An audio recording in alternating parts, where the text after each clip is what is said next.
Bien, buenas tardes. Gracias por el tiempo permitido para empezar la teoría. El día de hoy voy a brindar información sobre bocio y nódulo tiroideo. Mi nombre es Magali Sanabria, endocrinóloga del Hospital General 2 de Mayo. Me imagino que ya todos han hecho en su práctica y sus cursillos terapéuticos cómo enfocar y recordar que la glándula tiroidea pues es una glándula que está relativamente expuesta al examen físico. Anatómicamente, recordemos que tiene una ubicación por debajo de nuestro cartílago cricotiroideo.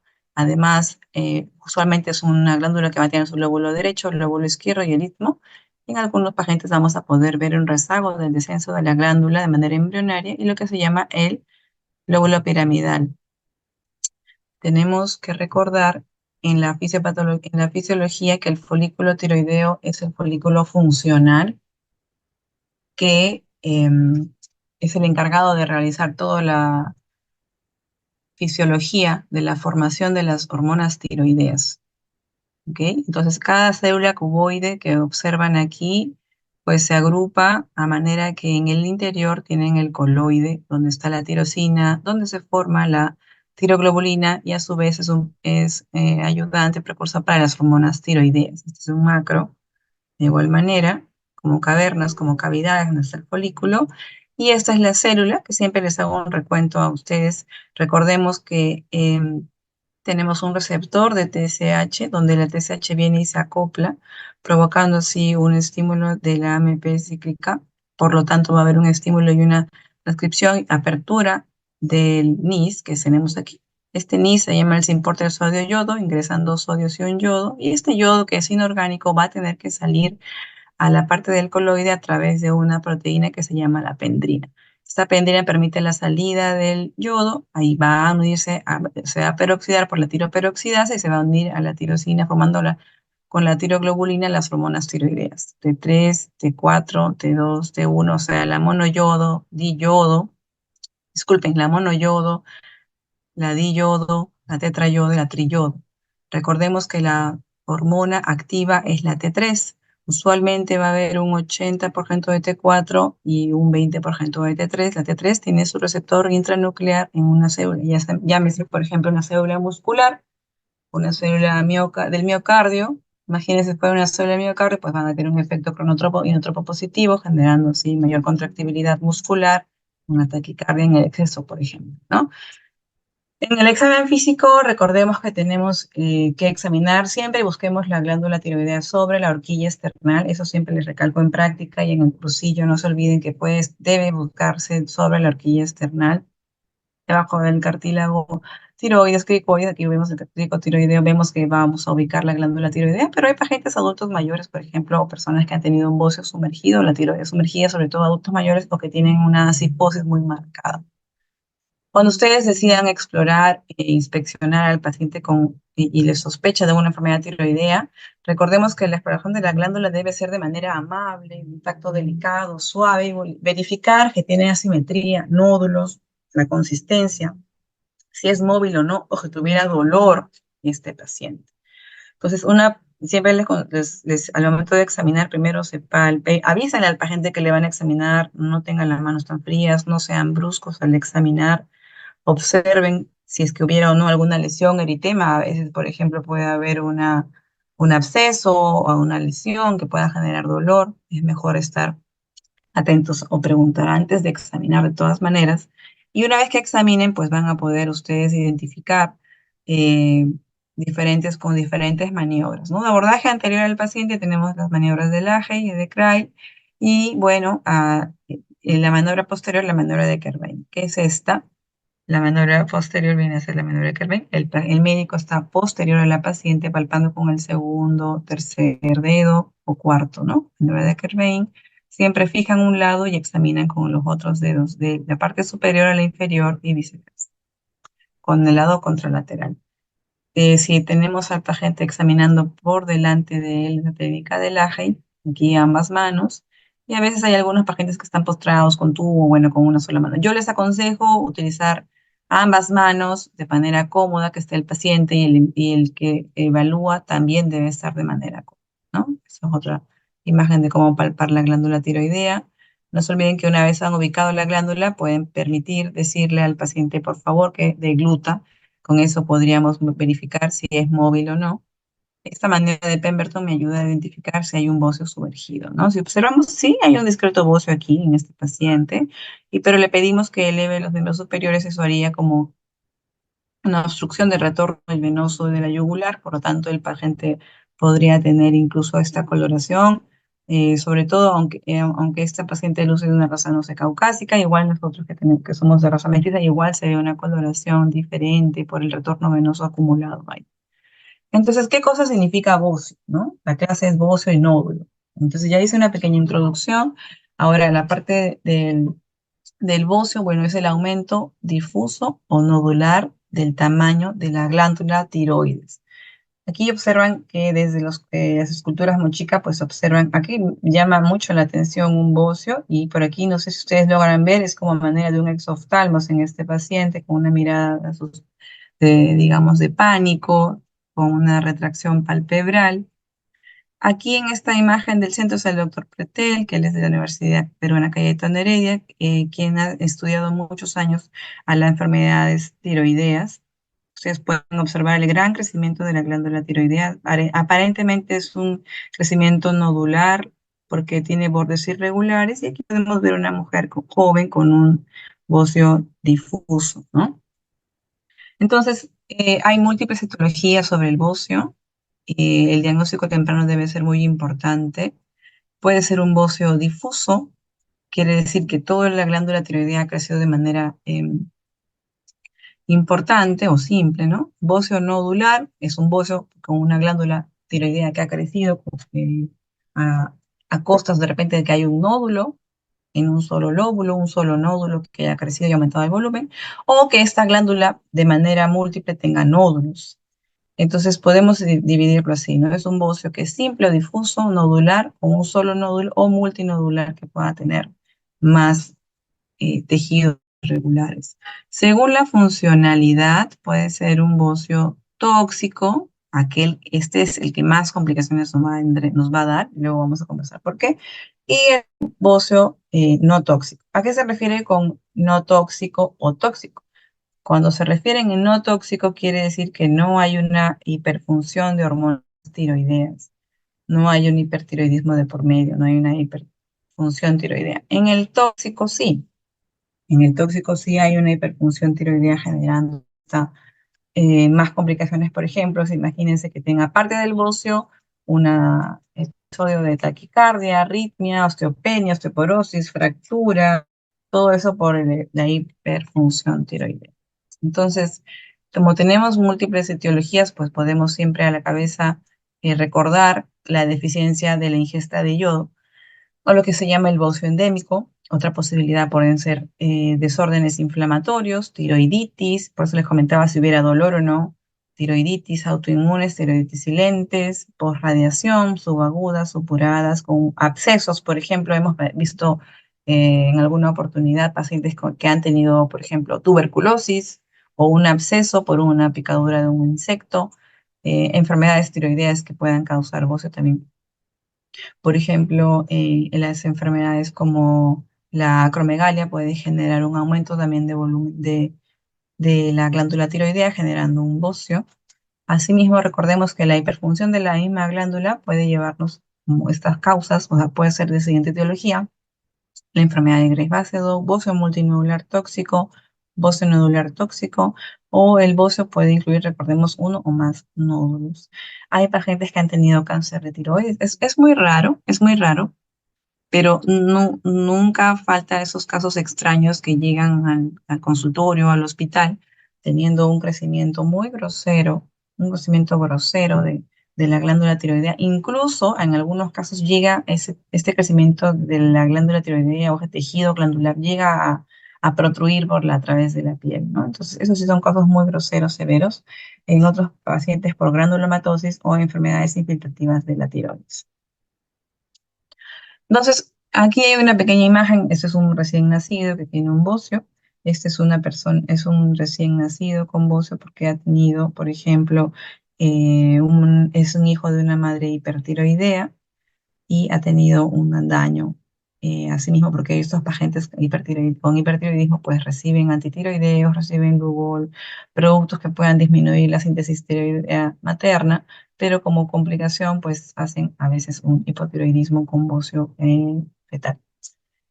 Entonces, tenemos aquí que el bocio simple puede ser por la alteración de la disponibilidad de yodo. Ustedes deben recordar lo que es lo que pasaba en nuestro país, que creo ahora ya un país declarado como libre de deficiencia de yodo, porque se promovió mucho el consumo de la sal yodada, ¿no? Entonces, prácticamente no hay hogar en el país que no tenga una sal yodada en casa. Hay aportes deficientes de yodo o aumento del aporte de yodo, que ahora es un problema. A veces hay problemas, por ejemplo, en la selva, hay ingesta de bociógenos, productos que contienen sustancias que generarían una alteración de la función, por ejemplo, col, yuca, ¿no? Tapioca, como lo pueden conocer en Brasil, que pueden ser productos bociógenos. Alteran la organificación de tiroidea del yodo o que puedan interferir en la producción y liberación de hormonas tiroideas. Hay otros pacientes que puedan tener un síndrome de resistencia a la acción de las hormonas tiroideas. Quiere decir que por más que el cuerpo produzca las hormonas tiroideas, pues el receptor no está apropiado y por lo tanto las hormonas tiroideas van a seguir en aumento. El TSH también va a estar normal o alto, no se va a suprimir y eso genera un bocio. La misma enfermedad de Gray-Paxado, como les dije, y toda la lista que ustedes han visto que es va de lo más frecuente a lo menos frecuente. La parte fisiológica, pueden observar que hay pacientes que tienen, por ejemplo, em, pubertad o el embarazo son situaciones que pueden presentar bocio de manera fisiológica sin que sea patológica y tendríamos que estar preocupándonos o pensando en otras cosas.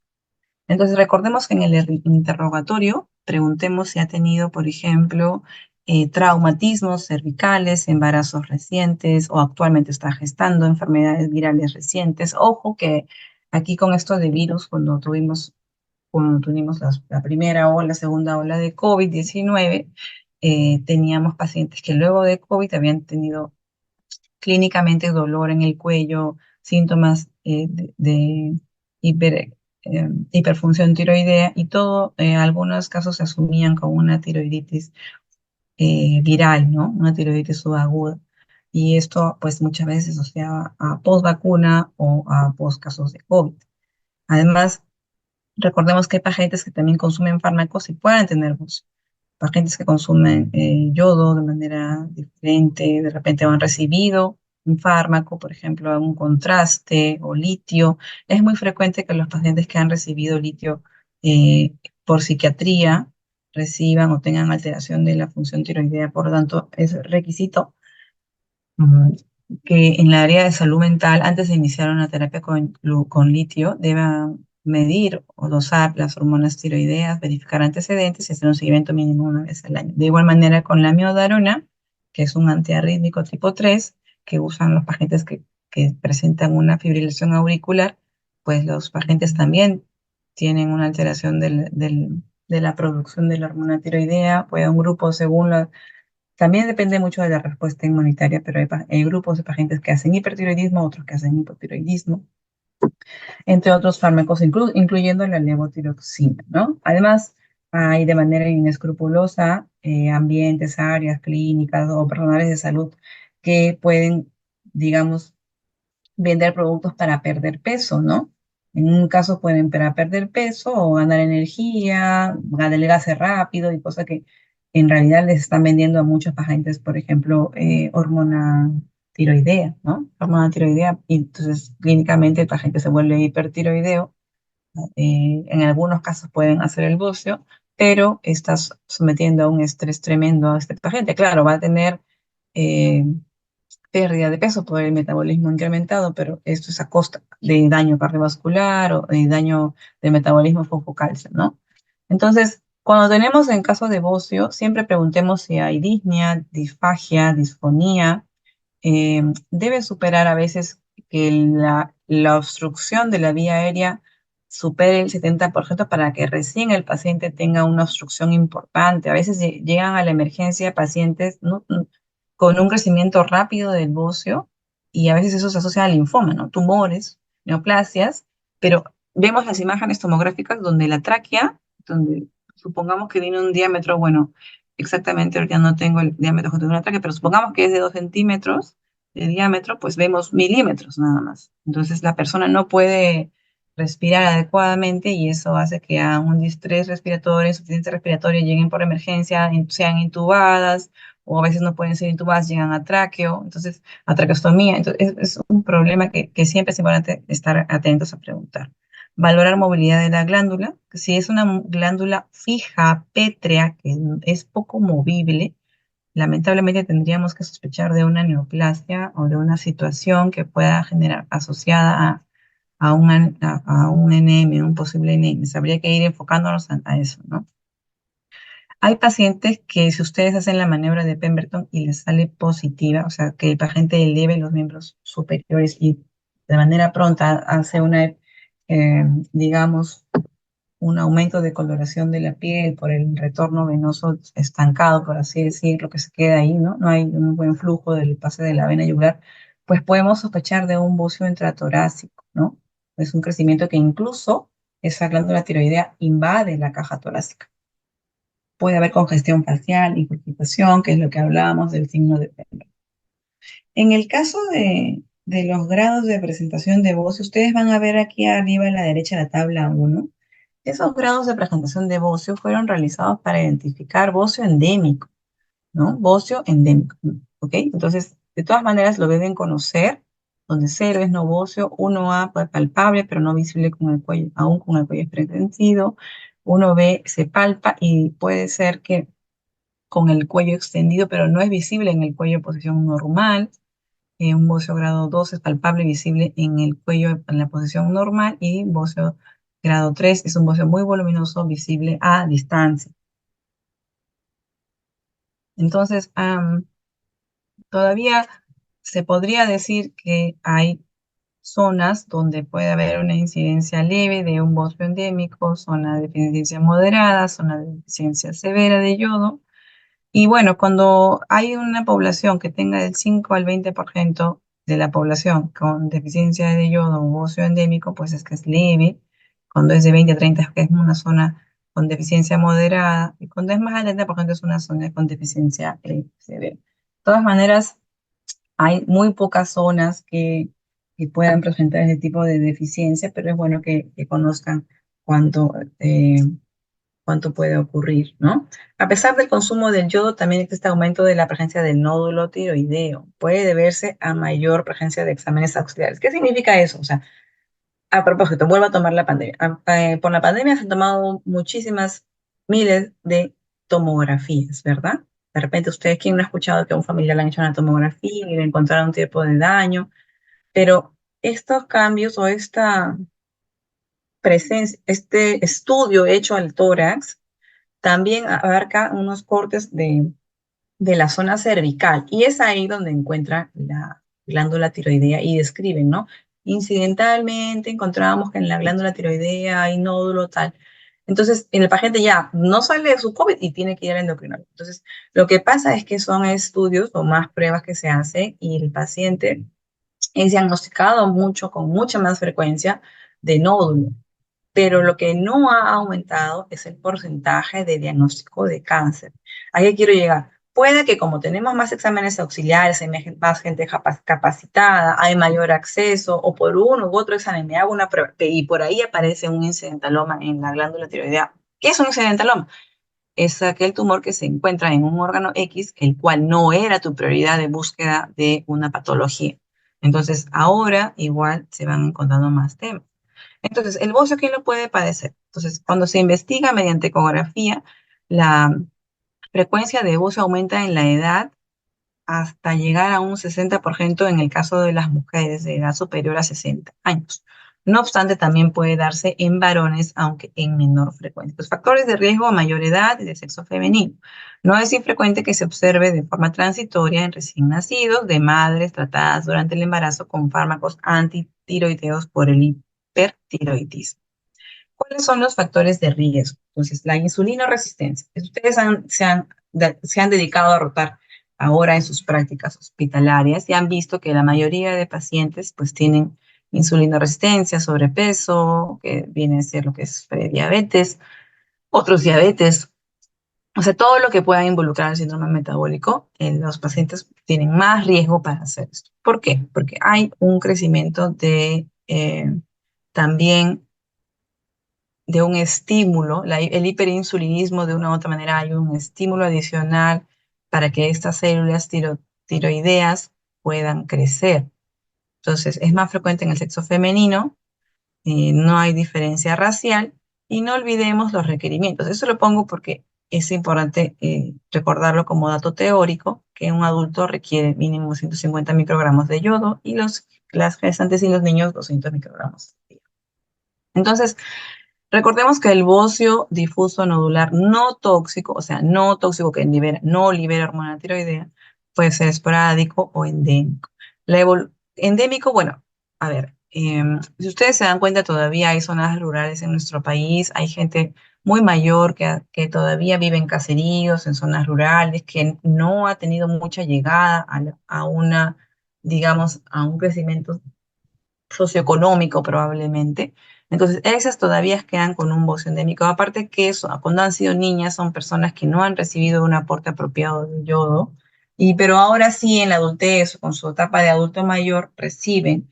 Y esto hace también un estímulo de cambio que pueda provocar también un riesgo de generar un bocio en su momento. La evolución natural del bocio simple difuso es bocio nodular o multinodular que puede complicarse con la aparición de quistes, hemorragia, fibrosis y calcificación. Entonces, si queremos, por ejemplo, este puntero, aquí.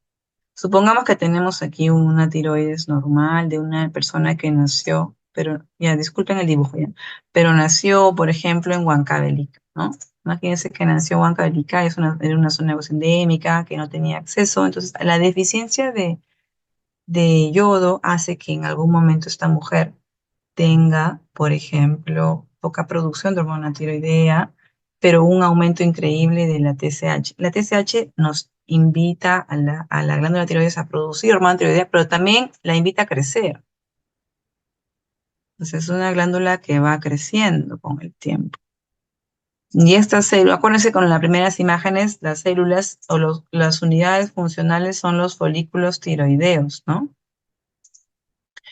Pero con el tiempo ese folículo tiroideo también puede crecer generando nódulos, ¿no? Van uniéndose los folículos, van generando nódulos. Entonces, esos nódulos pueden ser, por eso es que yo les decía que la evolución va de una tiroides normal a un bocio simple, luego a un bocio nodular, y cuando más años pasan, más probabilidad de que aparezcan más nódulos, y a eso se le puede llamar bocio multinodular, ¿no?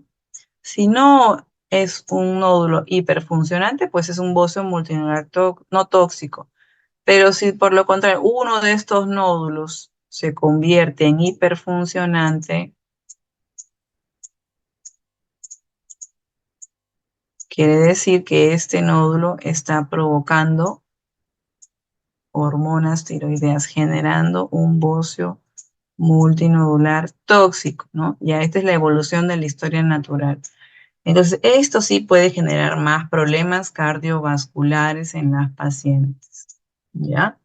Entonces, esta degeneración que puede ir apareciendo, este crecimiento, puede haber quistes, hemorragias o fibrosis, incluso calcificación.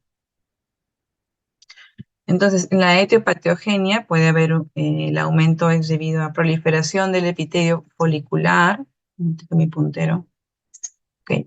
Proliferación del epitelio folicular y aumento de folículos tiroideos, proliferación vascular y tejido conectivo en menor medida. Con el tiempo ocurren cambios estructurales y muchos se transforman en nódulos, como les comentaba. Interviene la TSH, la gonadotrofina coriónica, la inmunoglobulina estimulante de tiroides, la IGF-1, entre otros. La IGF-1 no es nada más y nada menos que la somatomedina C, que es el resultado del estímulo de la hormona de crecimiento. Entonces, hay señales estructurales que pueden generar o formar estos crecimientos, sobre todo la TSH y la IGF-1 estimulan la producción de nódulos de bocio, ¿no? Entonces, los factores que regulan negativamente vendría a ser el yodo, el factor beta transformante de crecimiento o la somatostatina. Pero los que estimulan, ya les dije primero, la TSH y la IGF. Entonces, esta IGF-1 sobre todo es la que va a estimular, por eso yo decía, la gente que tiene insulinoresistencia o la que tiene sobrepeso, obesidad, va a tener mayor predisposición de bocio. Y los que tienen los factores que regulan negativamente, pues son los que están aquí. Así que no se olviden que si hubiera sospecha o duda de alguna otra endocrinopatía que me genere bocio, pues tenemos que buscarlo, ¿no? A propósito de la acromegalia, los que están en el 2 de mayo, pues han visto la pajarita con acromegalia, que también tiene bocio. Entonces, la fisiopatología viene a ser que el bocio es una reacción adaptativa de las células foliculares frente a cualquier proceso que altere la producción hormonal. Hay un déficit de yodo que genera la disminución de la CT74, por lo tanto eleva el TSH, que es un feedback negativo, que también es estimulado por la adolescencia y gestación de manera fisiológica, y el incremento de la TSH genera hipertrofia, hiperplasia y activación del NIS, que es el simporter sodio-yodo que les dije que ingresaba sodio-yodo a la célula para provocar formación de hormonas tiroides. Estos fármacos también. Cuando hablábamos de alimentos bociógenos, col de Bruselas, coliflor, tapioca, yuca, todos ellos pueden generar en alguna u otra manera algún tipo de riesgo de bocio en los pacientes. Entonces, los disruptores endocrinos pueden bloquear la síntesis de la hormona tiroidea y hay algunos fármacos, como ya lo hemos ido mencionando, tipo amiodarona. Entonces, vemos aquí que el bocio endémico es más del 5% de la población estudiada, presenta incremento del tamaño de la tiroides. Aquí vemos la silueta de la glándula tiroidea, es una silueta tiroidea gigantesca y se puede observar ciertas nodulaciones dentro de la glándula. Una mujer muy adelgazada, aparentemente de una edad un poco mayor, em, que tiene un bocio que distiende de manera importante la piel, ¿no? Entonces, la idiopatogenia es aquellas personas que tienen poca ingesta de yodo de manera insuficiente para la formación de hormonas tiroideas, sustancias bosiógenas como por ejemplo las que están aquí mencionadas, ya les mencionaba nabo también, nabo, col, incluso el factor de riesgo para personas desnutridas y la persistencia del factor que lleva a bocio sólido luego a pasar a incluso, esta es una, si persiste pasa a formar nódulos como les había mencionado. En el año 60, el mapa de la OMS, si ustedes se dan cuenta, todo lo que está en lila, en morado, son poblaciones que pues tenían bocio endémico. Ustedes se dan cuenta en nuestro mapa, en Perú, la costa se libraba porque recibía productos marinos, ¿no? Algas, pescado, que contienen yodo, y eso hace que tenga un aporte suficiente de yodo y formación de hormonas tiroideas. Sin embargo, la sierra norte, centro y sierra sur del país, pues no lograba obtener ese resultado. De la selva, en el caso de la selva no creo que tengan datos porque para esa época, bueno, zonas muy inaccesibles, pero en realidad no es que no hayan tenido, ¿no? Aquí lo marcan como que no, pero son reportes en menor intensidad que en la sierra. Entonces, si según ustedes ven las imágenes, pues tenemos presencia de bocio. Miren, acá eso es una pequeña que tiene cretinismo.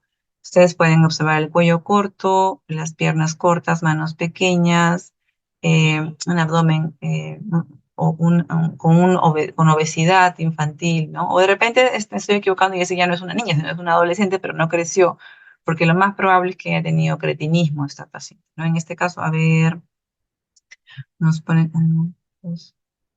Aquí, por ejemplo, en este otro caso, acá aparentemente hay una lesión, hay un retardo del desarrollo cognitivo, acá es un bocio multinodular difuso, acá están examinando a este paciente, pero esta niña es una niña con cretinismo, ¿no? A veces se caracterizan por un llanto ronco, hernias umbilicales, ictericia, mal desarrollo genético, poca adaptabilidad para adecuarse en el centro de estudios. A partir del año 69, como les mencionaba, ya fue ley una producción obligatoria de consumir la sal yodada, tanto de consumo animal como humano, ¿no? Como una anécdota, hace muchos años, o sea, en los 60, donde no había mucha regulación, para utilizar los alimentos, para consumir todo lo que pueda obtenerse, por ejemplo, del ganado vacuno, incluso hacían, de manera anecdótica, les comento, ¿no? Incluso utilizaban las partes viscerales, otras glándulas, otros órganos, incluso usaban la tiroides, y se reportaron casos que hacían hamburguesa de la parte del cuello de la vaca. Entonces no se daban cuenta que en la carne también la mezclaban con glándula tiroidea. Entonces habían casos de reporte de manera anecdótica que hacían hipertiroidismo. Un grupo de personas post ingesta, una tirotoxicosis por ingesta de estos productos, ¿no? Con insumos de glándula tiroidea de ganado vacuno. Para retomar la idea, para que entiendan, esto fue ley. Entonces, toda la sal que se vendía era sal yodada. Así que nuestro país para el año 2016 dejó de estar en la ingesta, digamos, con deficiencia de yodo. Más bien ahora hay países que tienen ingesta excesiva, así que tampoco no nos podemos descuidar. Entonces, en la parte del bocio difuso no tóxico, por ejemplo, hay pacientes que tienen tiroiditis de Hashimoto. La tiroiditis de Hashimoto o la tiroiditis linfofítica crónica, aumento de TSH en algunos casos llega hasta la tirotoxicosis. Hay pacientes que tienen la tiroiditis de Hashimoto. ¿Qué cosa es eso? La tiroiditis de Hashimoto es una tiroiditis crónica infiltrativa, linfocítica. ¿Qué es lo que ocurre? En algunos casos al principio hay una discreta destrucción de las células tiroideas. Por lo tanto, a pesar de que sea una tiroiditis crónica que llegue al final a hipotiroidismo, pues hay un pequeño porcentaje de población que hace una destrucción de las células y ¡pum! Libera al torrente sanguíneo una cantidad regular de hormonas tiroideas generando una tirotoxicosis. Pero la gammagrafía sale no captadora, es una gente que tiene anticuerpos anti-TP o antitiroglobulina positivo, y con el tiempo esto reduce, o sea, dura semanas nada más. Eso un bocio difuso. En algunos casos, luego de una hashimotoxicosis, termina pasando a un bocio difuso no tóxico, ¿no? Que es el hipotiroidismo por Hashimoto. Por si acaso tienen algunas preguntas, me pueden escribir en la cajita del chat o hacerme su pregunta al final de la clase, por favor. En caso del bocio difuso tóxico, la enfermedad de Graves-Basedow, que es lo más frecuente, hay un aumento difuso de la vascularidad tiroidea y hay anticuerpos, ¿no? Como la inmunoglobulina estimulante de la tiroides, que son positivos. Lo clásico de una paciente de Graves-Basedow va a tener esa piel sudorosa, retracción palpebral, orbitopatía, puede tener miopatía. En el caso de la orbitopatía, recuerden que puede haber dolor del globo ocular, quemosis, y eritema de la conjuntiva, dolor, poca movilidad, visión doble, bocio, incluso mixedema, ¿no? Entonces, en esas dos pacientes que vienen a tener hipertiroidismo primario por el bocio tóxico, por el Graves-Basedow, generalmente son mujeres jóvenes con bocio difuso, en su mayoría, digo difuso, puede ser de manera muy infrecuente que tenga algún nódulo, así que revisen bien la parte de la órbita, ¿no? Entonces, en el bosque difuso tóxico es la enfermedad de Graves-Basedow, con presencia de TSI, que es la inmunoglobulina estimulante de la tiroides. Se quiere decir que se acopla al receptor de la TSH y simula una TSH y estimula toda la cascada de formación de hormonas tiroideas. Diferencia de la tiroiditis de Hashimoto, que generalmente puede tener en algunos casos una tirotoxicosis, pero termina siendo un bocio por aumento de la TSH por un hipotiroidismo primario, diferente, ¿ok? Aquí en el bocio difuso de Graves-Basedow y tóxico hay una supresión de TSH y una elevación de las hormonas tiroideas. Como causas raras, hay pacientes que tienen hipertiroidismo dominantemente autosómico, adenoma secretor de TSH. ¿Qué sería un adenoma secretor de TSH? O sea, es un tumor en la hipófisis que libera TSH. Por ejemplo, en este caso es un paciente que tiene en vez de silla turca, todo está ocupado por una masa infracelular con algunos tipos de lesiones de hemorrágicas, necróticas, que ha tenido una producción excesiva de TSH, que a su vez genera también el hipertiroidismo. Miren, el bocio difuso, este jovencito propósito no solamente producía TSH, sino que también producía GH. En su niñez, por eso este chico llega hasta el tamaño de la puerta, ¿no? Pasa el marco de la puerta, si lo pueden ver, es un chico que tenía un caso de tumor productor de TSH y productor de hormona de crecimiento en la niñez, o sea, era un gigantismo, no llegaba a ser acromegalia, sino gigantismo. También hay síndromes de resistencia a la hormona tiroidea y tumores secretores de gonadotrofina tiroidea. Fisiopatología del bocio difuso no tóxico. Entonces, el bocio no tóxico difuso es considerado como precursor de los nódulos tiroideos, eutiroideos y bocio multinodular no tóxico. Puede haber antecedentes, por ejemplo, por radiación, factores genéticos, mutaciones de BRAF, RET que son asociados a estas neoplasias. También puede haber alteraciones de genes BTC y además el RAS en cáncer papilar de tiroides y la insulina resistencia en síndromes metabólicos. Para la parte del adenoma tóxico, por ejemplo, ocurre que más del 70% tiene una mutación somática en el gen del receptor TSH y una mutación de genes en la proteína G. Así que recordemos que el adenoma tóxico es un tumor, perdón, es un nódulo que está dentro de la glándula tiroidea y además es tóxico. ¿Ok? Quiere decir que hay una supresión de TSH y un estímulo de T4. En el caso a ver,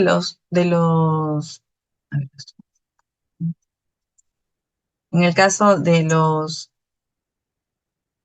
la fisiopatología del bocio multinodular tóxico, hay un aumento de volumen crónico de la glándula tiroidea asociado a un hipertiroidismo en ausencia de enfermedad autoinmune o neoplasia. Puede ser la enfermedad de Plummer, que es el bocio multinodular no, perdón, Plummer o el bocio multinodular no tóxico o el adenoma tóxico es considerado un precursor del bocio multinodular tóxico. Este tema del bocio multinodular tóxico es conocido de manera como un nombre, el epónimo, la enfermedad de Plummer, por el médico que la describió. Histológicamente hay nódulos bien demarcados, el resto de tejido tiroideo. Algunos de estos nódulos pueden ser calientes, tibios o fríos. Voy a explicar esto más adelante. Microscópicamente, nódulos son de crecimiento de los folículos y la hiperplasia. A diferencia del tejido no nodular, lo cual es evidenciado en la gamografía. Más del 60% de los bocios multinodulares no tóxicos poseen mutación del receptor de TSH.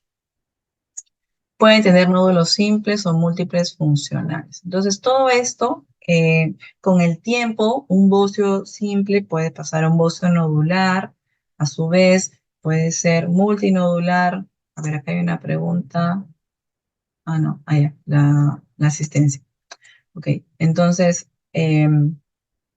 y luego de esto que son de los bocios simples a los bocios nodulares, pueden pasar al bocio multinodular y luego puede hacer uno de ellos una toxicidad. Entonces, puede tener cuadro de bocio con la tirotoxicosis, es más común en las zonas de deficiencia de yodo. Recordemos que esto puede hacer muchos años de enfermedad y recién en la población adulto mayor se puede manifestar. Entonces, miren, esto es una gamografía que es un trazado con un radiofármaco. Usualmente usamos el yodo 131. Y recuerden que la célula tiroidea, el tirocito, es la única célula ávida de yodo. Al ser la única célula ávida de yodo, que capta yodo, organifica yodo, entonces cuando el paciente recibe de manera bioral, consume, le damos para el estudio el yodo, el radiofármaco, pues es captado. Entonces, en una captación adecuada es una captación homogénea, distribuida de manera pareja aquí en los ambos lóbulos. Y si es un paciente que tiene bocio multinodular, pues la imagen se va a ver una captación irregular, heterogénea. Miren, acá es como se dibuja la forma del nódulo, unos más calientes que otros, ¿no? ¿A qué me refiero calientes? A que ha captado de manera importante el yodo. A eso se refería, ¿no? Nódulo frío, ustedes ven aquí la silueta. Ven aquí la silueta de la glándula tiroidea. Tienen que tener mucha paciencia. Pero esta zona no capta yodo.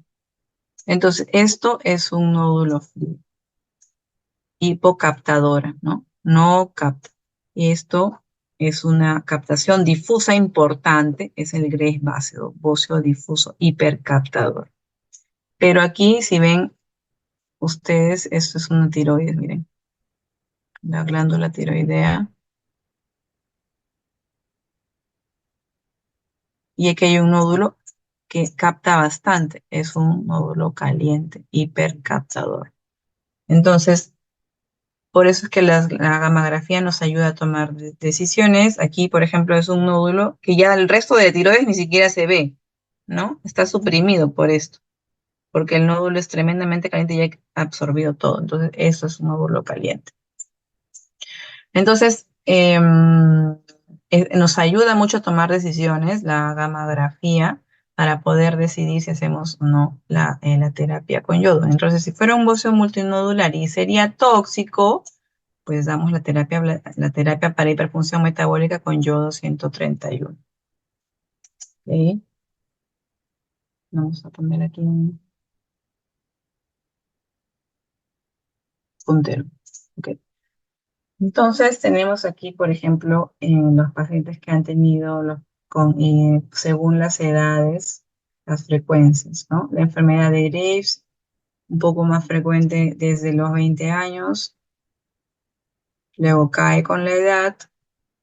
El adenoma solitario tóxico, muy infrecuente en la juventud, más frecuente entre la década de los 60 y 79 años, 80 años, luego desciende. Y en el caso del bocio multinodular tóxico, muy discreto en la parte de la juventud, va aumentando a partir de la década de los 40 con un repunte pues desde los 50, 60 años. Es importante que en la hospitalización vemos que recibimos gente de provincia, de la zona de la sierra de nuestro país, que vienen con su bocio y que luego de años ya empiezan a tener algún tipo de otro malestar y por eso lo mandan a nutrición. Entonces se les examina y es un bocio multinodular tóxico. Tóxico me refiero a que hay una hiperproducción de hormonas tiroideas porque ya desarrolló, se estimuló tanto un nódulo que hace formación de las hormonas. Acá es un casito, por ejemplo, bocio multinodular tóxico con obstrucción severa de la vía aérea superior.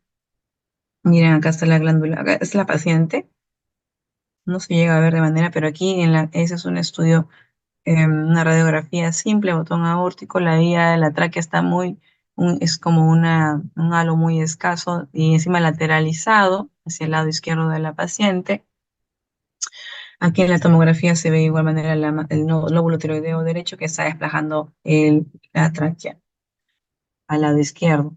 En la gammagrafía, pues vemos acá un nódulo, acá otro, y otro, y otro. Entonces, un bocio multinodular con hipercaptación en este, entonces, y hay una toxicidad. Es una mujer que tiene 81 años de edad, que cursa con estridor laringio, fue entubada y se palpa el lóbulo tiroideo derecho sumergido en la región clavicular derecha. Hormonas, hipertiroidismo subclínico. El mediastino superior ensanchado con desplazamiento de la tráquea al lado izquierdo. En la gammagrafía se observan nódulos autónomos, quiere decir calientes aquí, ¿no? Con una biopsia sospecha de malignidad. Entonces, algunos de estos casos pueden incluso degenerar esas células y mutar y terminar siendo neoplasias de manera un poco frecuente. Entonces, el bocio multinodular, ahora el no tóxico quiere decir el que no produce hormonas tiroideas, va a poner un acúmulo de fibras de tejido conectivo, puede generar replicación celulares, foliculares normales. La existencia del bocio multinodular no tóxico refleja que las células foliculares adoptaron diferentes patrones de respuesta a los factores de crecimiento. Predominan trastornos morfológicos focales debido a la hiperplasia con mayor frecuencia, degeneración o fibrosis y trastornos de la glándula tiroidea. Quiere decir que la formación de hormonas tiroideas está conservada sin generarle problemas a la paciente. Entonces no suele tener síntomas, pero sí es un bocio visible. En algunos casos llega a tener obstrucción. Por ejemplo, aquí está definitivamente es como la mujer que le habíamos enseñado, está en la cara lateral, se ve la silueta. Esta es una mujer de 48 años de edad, luce de mucho mayor edad, ¿verdad? De 48 años de edad, que tiene un antecedente de haber nacido en Ayacucho y tiene un bocio de hace 25 años. Algunas mujeres llegan hasta ponerle como una chalina porque ya no les cuelga el cuello. Esto le genera un dolor cervical crónico, ¿no? Es una postura que están cargando ahí más de 200 gramos de glándula tiroidea y están generándole una tensión muscular también al paciente, ¿no? Muscular, diría yo, y emocional, ¿no? Entonces, esto se ve claramente los nódulos, ¿ok? Le hicieron una tiroidectomía y quedó con el cuello aparentemente, en un tamaño normal, ¿no? Entonces, recordemos que que, por ejemplo, el IGF-1, que es la respuesta del estímulo de la hormona de crecimiento sobre el hígado, puede haber presencia de bocio en pacientes con acromegalia, por eso también en la hiperinsulinemia, porque comparte acá el factor de crecimiento tipo insulina tipo 1. Cultivos de folículos tiroideos expresan IGF-1 y IGF-2, por lo tanto puede haber crecimiento. Proliferación de células foliculares de nódulos tiroideos son independientes de los valores de la IGF-1, es decir, hay una acción autocrina. Otros factores, también puede haber factores angiogénicos producidos por las células foliculares. Imagínense, hay factor de estimulante del crecimiento endotelial. Esto es por estímulo de la TSH. Entonces, un diagnóstico diferencial del bocio, ¿cuál podría ser?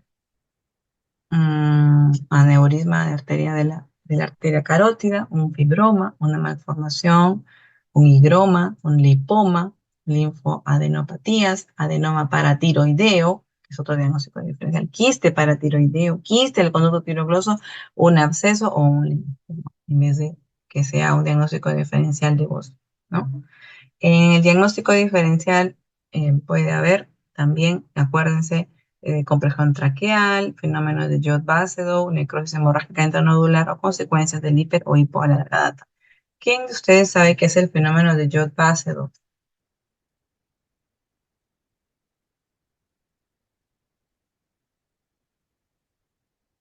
¿Se acuerdan? El fenómeno de Jod-Basedow consiste en que una persona aparentemente sana sin enfermedad tiroidea recibe una cantidad de yodo elevada. ¿Quiénes podrían recibir? Por ejemplo, aquel paciente que le van a hacer una resonancia, una tomografía con contraste. Entonces, imagínense que le van a hacer un contraste y le aplican el yodo y en ese momento hace una sobreproducción, liberación de hormonas tiroideas. Entonces, hace un episodio de tirotoxicosis, ¿no? Incluso eso podemos buscar en los pacientes con antecedente de recepción de un exceso de yodo. ¿Cómo se maneja? Ahora, si no tiene compresión, que no hay síntomas de compresión de manera al examen físico, al valorarla, pues observamos. Pero si tiene síntomas compresivos, pues se sugiere tratamiento quirúrgico. Yodo en caso que fuera tóxico, que sea hiperfuncionante, sobre todo cuando no se pueda operar, cuando sea una persona de mucha edad o de mucha complicación cardiovascular, que sea un riesgo más bien operarlo. Entonces, eso es un problema, ¿no? Entonces, cuando tenemos un bocio, tenemos que identificar funcionante o no funcionante. Si es estructural, veamos si es nodular, si es multinodular, ¿no? No es tan complicado en realidad valorar si es hiperfuncionante o no. Por lo tanto, tenemos un plan de trabajo. Tenemos que pedir la yodura. ¿Cómo sé si tengo un buen paciente? ¿Cómo sé si tengo un valor adecuado de yodo, no? Pues normalmente tenemos que hacer la yoduria. Así que la yoduria es medir el yodo en la orina. Idealmente, idealmente deberíamos tener más de 10 microgramos por mililitro, ¿no? Más de eso. Valorar TSH, T4 libre, anticuerpos, anti-TPO, antitiroglobulina o la inmunoglobulina estimulante de la tiroides. La ecografía tiroidea nos va a ayudar mucho. Es el mejor estudio, una ecografía bien hecha, bien reportada, nos ayuda muchísimo para identificar los pacientes. La gamografía tiroidea, pues para verificar si realmente es un bocio multinodular tóxico y según ello recibir terapia.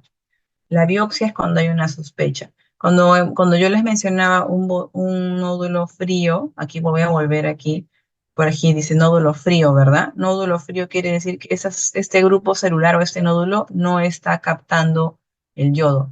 Yo les pregunto a ustedes, ¿eso es normal?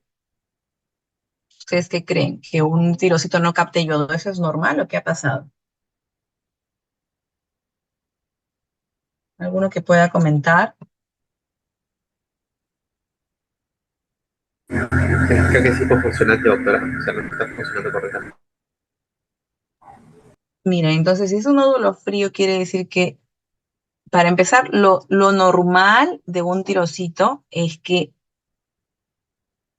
capte yodo. Es lo normal. Y con captar el yodo significa que va a organificar y va a formar hormonas tiroideas, ¿no es cierto? Pero si no capta el yodo, es un trabajo, es una célula normal. A mí me parece muy raro que un tirojito no capte. Entonces, si yo veo que es un nódulo que no capta yodo, que es un nódulo frío, pues debo de sospechar de ciertas neoplasias, ¿no? Así que, por lo tanto, en caso de que ustedes observen nódulos fríos o nódulos hipocaptadores, pues se propondría una biopsia. Una radiografía, una tomografía, una resonancia. Eso sería de acuerdo a criterio clínico según el acompañamiento en el cuadro clínico. Hay algunos pacientes, por ejemplo, que tienen voces por dishormonogénesis, y esto, por ejemplo, no hay una buena captación de transporte de yodo, hay un defecto en su organificación, tenemos una alteración de la pendrina. Recordemos que la pendrina es una proteína que saca la célula, perdón, que saca el yodo del tirocito hacia el coloide. Hay un problema en la síntesis de la tiroglobulina o de las globulinas transportadoras de las hormonas tiroideas o defectos en la yodotirosina. Entonces, hasta aquí hemos terminado lo que es bocio. Si gustan, me hacen las preguntas de bocio ahora o al final hacemos todas las preguntas si gustan, me dicen. ¿Hay alguna pregunta ahora?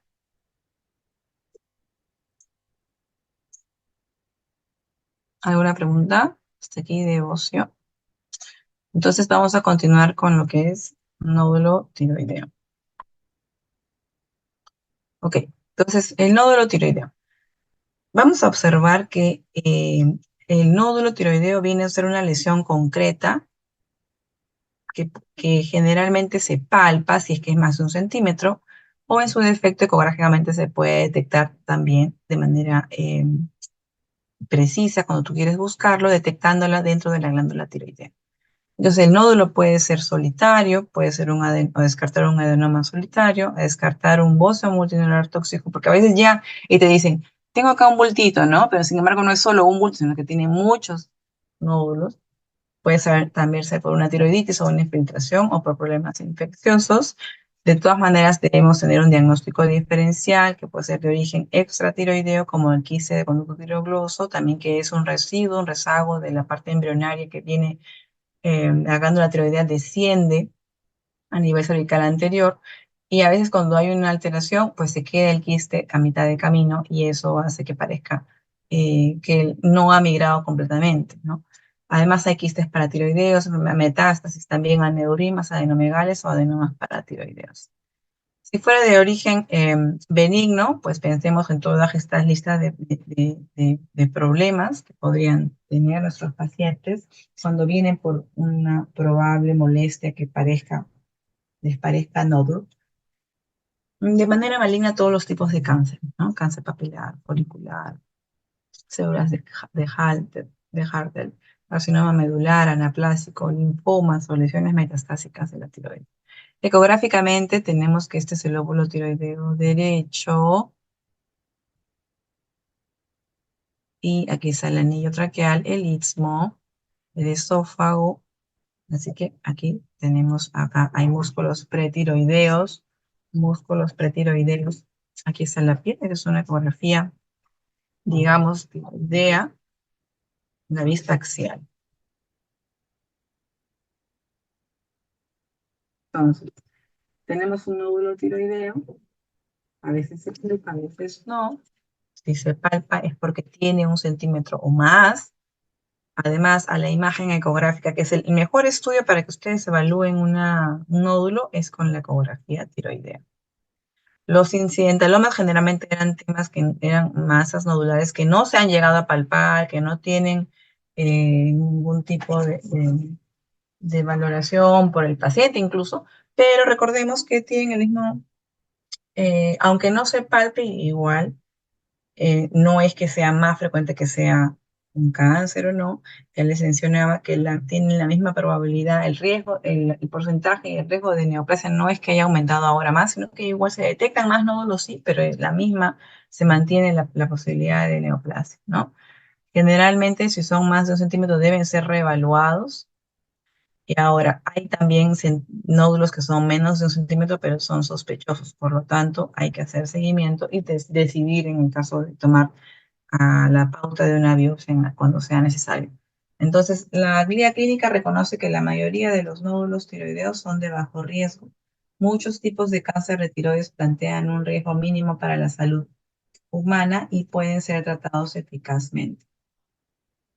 Una vez descubierto el nódulo, tenemos que hacer una buena historia clínica, saber si ha tenido radiación, exposición a fármacos, a radiación ionizante en la infancia, adolescencia, historia familiar de cáncer en la familia o síndromes asociados. Si este nódulo tuvo un crecimiento rápido o tuvo ronquera, quiere decir, si tuvo crecimiento rápido, pues nos llama mucho la atención. Puede ser asociado a una neoplasia, o si tiene una aparición de ronquera, pues puede ser que haya infiltrado incluso al nervio recurrente laríngeo. El antecedente del paciente y los datos del examen físico ayudan mucho.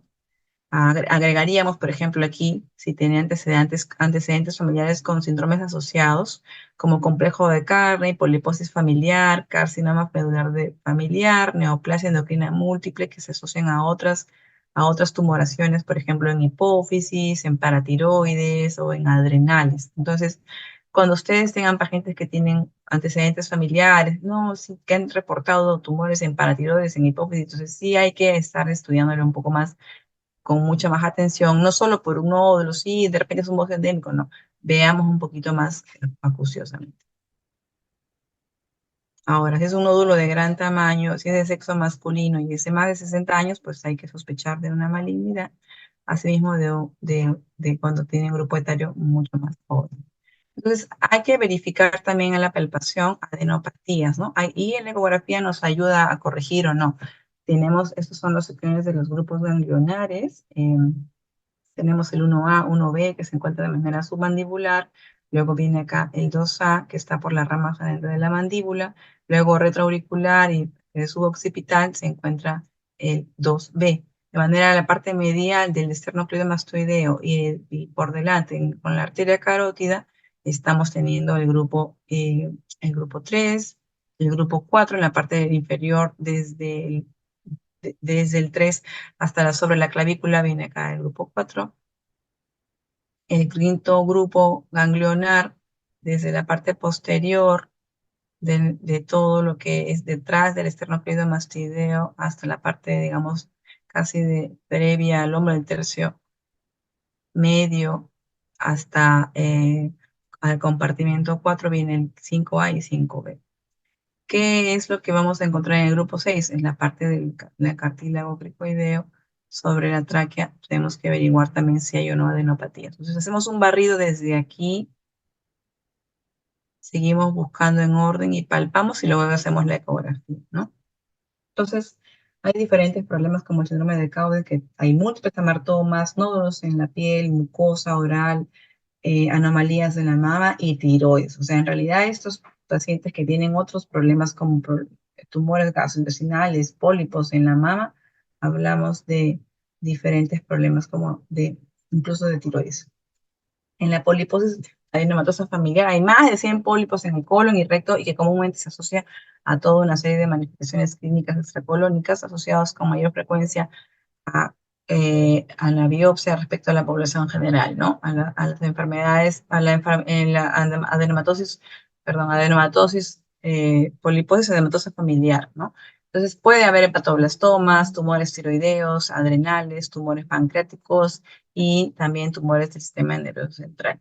El complejo de carne es válido mencionar porque se acompaña a otros tumores. O sea, estas son enfermedades raras ya asociadas, mejor dicho. Entonces hay que preguntar que tuvieron tumores o mixomas, puede haber en auriculares, puede haber hiperpigmentación cutánea, lunares azules, lunares en zonas un poco frecuentes, por ejemplo, lunares en la zona del lagrimal, lunares en el labio, lunares azules, hay biopsias para identificar eso, o puede tener afectación de cualquier glándula endocrina como tiroidea o la paratiroides, ¿no? La neoplasia endocrina múltiple tipo 2, por ejemplo, la 2A, que les mencionaba, que puede haber problemas de la paratiroides, riesgo de carcinoma medular de tiroides y feocromocitoma. Y en 2B hay neuromas mucosos, hábito marfanoide o carcinoma medular de tiroides y feocromocitoma. La diferencia entre el 2A y el 2B viene a ser los neuromas mucosos y el hábito marfanoide. Entonces, es importante que también hay pacientes que tienen progeria, como el síndrome de Werner, y miren, a los 15 años y a los 48 luce una persona que pues tendría 75 años, ¿no? En la clínica predominan la talla baja, el envejecimiento precoz y las fases, entre comillas, de pajarito. La incidencia de tumores es 10 veces mayor que en la población general entre los benignos y además meningiomas. De los malignos epiteliales hay carcinomas también de tiroides. Entonces, para el examen físico, no se olviden de mencionar si hay o no ronquera, si hay o no adenopatías, si el nódulo es fijo, es móvil. Se recomienda que a todo paciente que tenga al examen físico un nódulo, aparte de pedir la ecografía, solicitemos los niveles de TSH, ¿no? Y según ello, valorar, pedir la gentigrafía, que es la gammagrafía. Entonces, si tenemos una TSH que sale baja, suprimida, tenemos que pedirle una gammagrafía con yodo 123. En el caso tengamos una TSH normal o elevada, tenemos que pedir solamente la ecografía. ¿Okay? La gammagrafía entonces viene para TSH suprimida. Cuando tenemos la TSH baja, pedimos la gammagrafía y podemos tener, como les mencionaba, un nódulo caliente, quiere decir que está hipercaptando, un nódulo tibio, que es una captación algo irregular, y el nódulo frío que está ausente porque no está captando. A este ausente, a ese el que tenerle un poco más de observación porque ya estamos diciendo no ha captado. ¿Por qué no ha captado? Se ha diferenciado de su función habitual, entonces es mejor tomar unas muestras de biopsia. En general, en los nódulos calientes rara vez malignizan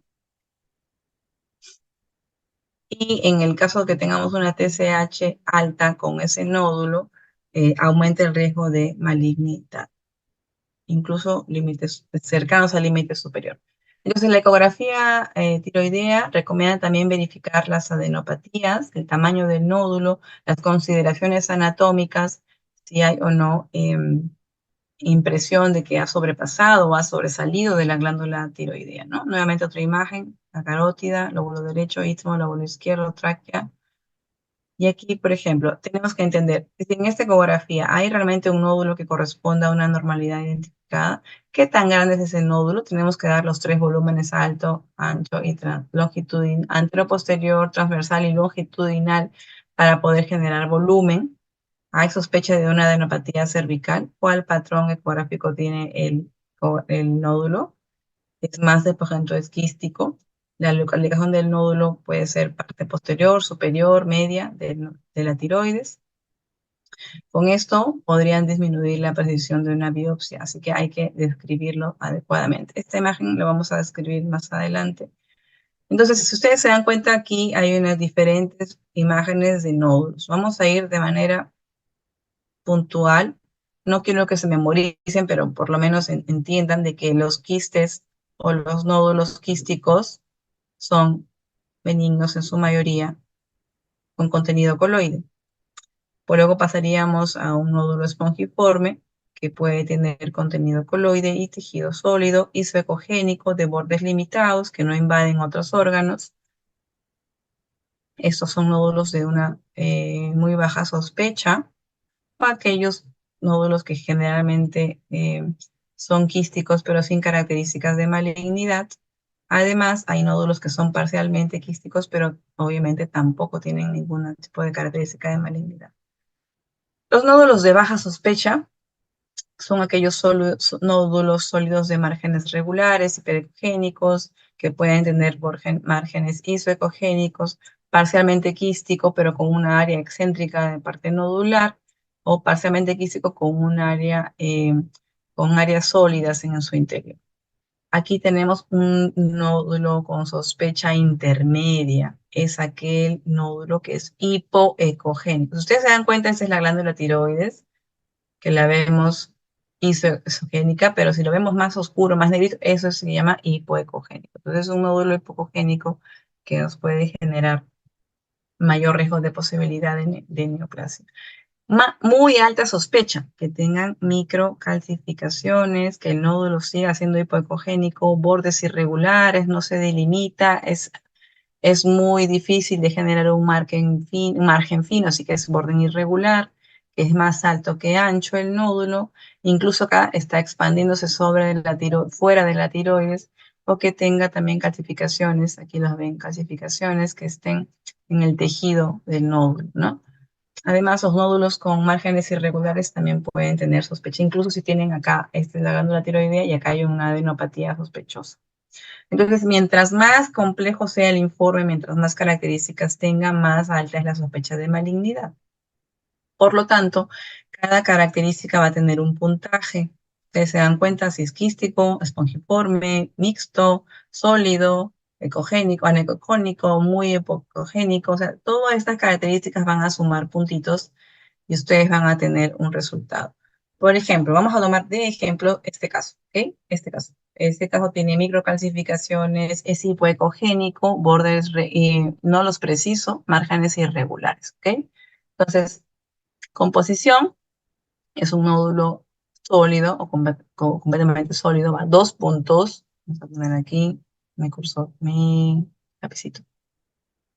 Me ayudan, ¿ok? Entonces vamos a poner aquí en este caso anterior, vamos a decir este A, este estamos viendo, es el nódulo es hipoecogénico con calcificaciones puntiformes y los bordes son irregulares. No los puedo delimitar como aquí, por ejemplo, ¿no? Como una moneda.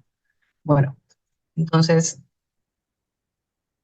ecogenicidad es hipoecogénico, dos más. La forma más alto que ancho no nos describe. Márgenes lobulares irregulares, 2 puntos. Y microcalcificaciones, ¿dónde está? Foco ecogénico puntiforme, esto. Entonces, si sumamos 3, 5, 6, 7, 8, 9. Entonces, aquí entraría en una clasificación de puntaje de TRATS de 9, que entra aquí, en esta clasificación. Es un TRATS 5 en romanos. Es altamente sospechoso y pasa a biopsia si mide más de 1 centímetro. ¿Ok? Por ejemplo, es con este caso, ¿sí? Con este caso que está aquí. Entonces, cada puntaje nos ordena, nos pone en un riesgo. Luego de hacer la biopsia, pues nos da el reporte del patólogo en un reporte. 1 quiere decir que es una mala muestra, 2 que es un informe benigno, 3A es una atípica de significado indeterminado. O sea, el patólogo tiene buena muestra, buena lámina, pero las células no terminan de cumplir, digamos, con requisitos para malignidad. ¿Ok? Entonces es una lesión folicular indeterminada. 5 es una neoplasia folicular sospechosa de neoplasia. ¿Qué significa esto? O sea, es un tumor de células foliculares, un tumor, pero no sabe si es maligno. O sea, de este Bethesda 4, casi un 40% puede ser benigno, pero el resto puede ser una neoplasia, sí, un cáncer, ¿no? Entonces, creo que ante ello, el tratamiento vendría a ser quirúrgico igual, y aquí en un reporte por el patólogo de la citología con Bethesda 5 quiere decir que es sospechoso de malignidad y de Bethesda 6 no tiene duda de que sea malignidad. Entonces, esto pasa a cirugía. En el país, desde el 4 en adelante, pasan a una tiroidectomía total. Por supuesto que hay excepciones, hay algunas zonas donde prefieren observar, ser cautelosos y luego decidir qué hacer, ¿no? Por ejemplo, una nueva biopsia en este caso, en el caso 3, que donde dicen determinado, se tiene que repetir sí o sí nueva biopsia. Aquí no hay otra cosa que nueva biopsia. Entonces, hay características de los linfonodos que nos pueda decir que es un predictivo maligno, ¿no? Que tenga microcalcificaciones, que sea aparentemente quístico, que tenga vascularidad periférica, que sea hiperecogénico y que tenga una silueta también, ¿no? Entonces, esto viene a ser, por ejemplo, los nódulos tiroideos. Recordemos que no reciban nódulos tiroideos o informes de personas no capacitadas, hechas por una obstetriz, hechas por el tecnólogo médico. O sea, reciban, si tienen pacientes con nódulos, mándenlos con un profesional con mucha experiencia en nódulos tiroideos. No reciban, no permitan que sus familiares, que sus pacientes tengan un informe no, que no sea apropiado, que no nos den toda la información para tomar decisiones. ¿Ok? Entonces, ¿qué cosa es la biopsia? La biopsia o la aspiración en aguja fina o la biopsia por aspiración en aguja fina es un procedimiento de elección en la evaluación de nódulos tiroideos que se decide siempre y cuando hayamos tenido una buena apreciación y suma de puntajes para una clasificación TIRADS, ¿no? Esta clasificación TIRADS la hizo el Colegio Americano de Radiología. Entonces, los puntajes han sido dados por múltiples estudios, por lo tanto, gracias a los TIRADS podemos decidir si pasa o no a biopsia según el tamaño. Entonces, la biopsia debe ser precisa, costo efectivo para la evaluación de nódulos tiroideos. Entonces, ¿en qué consiste hacer se palpa, palpa primero el examen, se ubica el nódulo tiroideo con el transductor, se limpia, se asea la zona y ingresamos con una aguja fina a aspirar el tejido celular y con esta muestra se baja etología y nos dan el reporte de BT. ¿Ok? Entonces, diferentes características nos pueden dar ciertas eh, sospechas adicionales, ¿no? Que tenga microcalcificaciones, que sea hipoecogénico, ¿ok? Microcalcificaciones, micro confieren el mismo riesgo. En algunas literaturas nos van a dar más puntaje, como ustedes han visto. La demarcación entre nódulo y parénquima tiene que ser claro. Así que esto es la relación entre la categoría diagnóstica de nódulos tiroideos y el riesgo de malignidad. Por ejemplo, estos son los puntajes de Bethesda, ¿no? De citología de Bethesda, que ya hemos mencionado. Acá está, por ejemplo, el transductor. Hemos puesto acá un alcohol, pero en spray. No, no, es un no ponemos gel, perdón, no ponemos gel, ponemos el alcohol. Se ubica el nódulo, se deja despejado e ingresa la aguja, ¿no? Para tomar biopsia del nódulo. Entonces, cirugía o inyección con etanol. Ahora, el rol de tratamiento médico o quirúrgico en los nódulos benignos, en supresión de TSH, no se recomienda. Antes se planteaba darle levotiroxina para que el TSH baje y con ese TSH el nódulo caiga, pero no, eso está descartado. Sólido o mayormente sólido debe tener un aporte adecuado de yodo, no le debe faltar yodo. En los nódulos en crecimiento con citología benigna repetida si son más de 4 centímetros y hay clínica compresiva. Si es asintomático, pues solo se observa. Los nódulos quísticos recurrentes con patología benigna o inyección con etanol. Entonces, recordemos que en los tratamientos no se recomienda levotiroxina no nos va a apoyar, nos va a dar más bien tirotoxicosis en el paciente. La cirugía, si es que hay malignidad o si es que es muy compresivo obstructivo, como les vasos que les mostraba, que les pueda generar dificultad para pasar alimento, para comer, para beber o dormir, eso no. Radioyodo en el caso del adenoma tóxico o bocio multinodular tóxico. La enolización o la etanolización son nódulos pequeñitos, quísticos o hiperfuncionantes no adheridos a la estructura vascular. Esto muy pocos lugares los realizan. O la radiación con radiofrecuencia son nódulos pequeños sólidos, de preferencia que no tengan malignidad, confirmados que no sean una neoplasia. Entonces, en resumen, tenemos que el nódulo tiroideo, por ejemplo, o un incidentaloma de más de 1 centímetro, se le pide siempre TSH, ¿ok? Al dosar el TSH, si tenemos un TSH bajo, sugiere hiperfunción, por lo tanto pasa a gammagrafía. Ahí decidimos si es hipercaptante o hiperfuncionante o nódulo caliente, o es frío o hipocaptador o hipofuncionante. Si es caliente, pues pasa a tratamiento, puede recibir yodo, tratamiento para hiperfunción, y si es un nódulo frío, necesitamos una ecografía buena y valorar los criterios TIRAS para tomar una biopsia. No todos los nódulos se van a biopsia, no todos los nódulos se operan. Imagínense operarlo y resulta que era un nódulo benigno. Digamos, eh, confinar a un paciente a tomar pastillas de por vida, a tener que ir al médico, a tener un presupuesto extra, a gastar en dosaje de TSH, calcio, vitaminas, cuando en realidad han podido hacerle seguimiento, ¿no? Entonces, no todos los nódulos van a biopsia. aumentan los diagnósticos de nódulos tiroideos por incidentaloma, el riesgo de malignidad en nódulos tiroideos es del 5 al 15% de todos, y no se sorprendan si se dan cuenta, hasta un 20% de la población puede tener nódulo tiroideo. O sea que todos los que estamos acá, algunos ya tenemos nódulos. Se correlaciona con síndrome metabólico, así que les sugiero que ustedes y sus pacientes y todas las personas tengan un peso adecuado, evitemos el síndrome metabólico.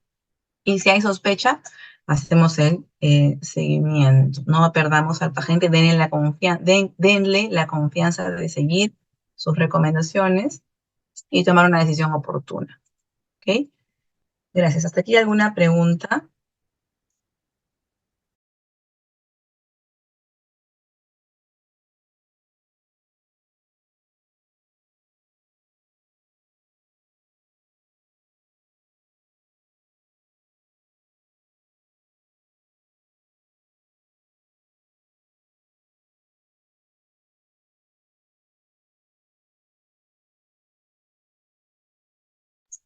Ok, entonces, ¿qué sería lo primero que harían ustedes si tienen un paciente que acude a ustedes por decir que tiene aumento de volumen cervical? ¿Qué harían? ¿Qué sería lo primero que harían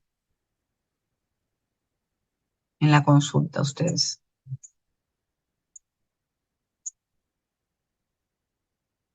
La palpación, doctora. Claro, el examen Claro, el físico, examen ¿no? físico. El examen físico. O sea, reevalúo, veo al paciente, examino, y examen físico que incluya la tiroides, pero también que incluya hiperfunción, o sea, veo los reflejos osteotendinosos, veo, ¿qué más? La frecuencia cardíaca, las uñas, los que hayan hecho práctica, los que hemos hecho práctica, hemos hecho cursillo, las uñas de Plummer, la onicolisis, uñas frágiles, caída de cabello, bocio, taquicardia, ¿no? Exacto, todo ello. Entonces, o que tengo orbitopatía, pues tengo que diferir. En un examen físico me va a inclinar. Bocio difuso con síntomas de hipertiroidismo, enfermedad de Graves vaso. Bocio que sea nodular y que tenga tal vez por ahí una taquicardia muy adelgazada, de cabello frágil, pues puedo pensar, y que te diga, vengo de Huancavelica, vengo de Ayacucho, qué sé yo, un bocio multinodular tóxico, ¿no? Un bocio multinodular tóxico que no es nada más que la evolución natural del nódulo tiroideo, o del bocio, perdón, del bocio, por ejemplo, el bocio endémico, que pasa a bocio multinodular no tóxico y bocio multinodular tóxico. Digamos que es como que la evolución natural de la enfermedad. ¿Sí? ¿Alguna pregunta?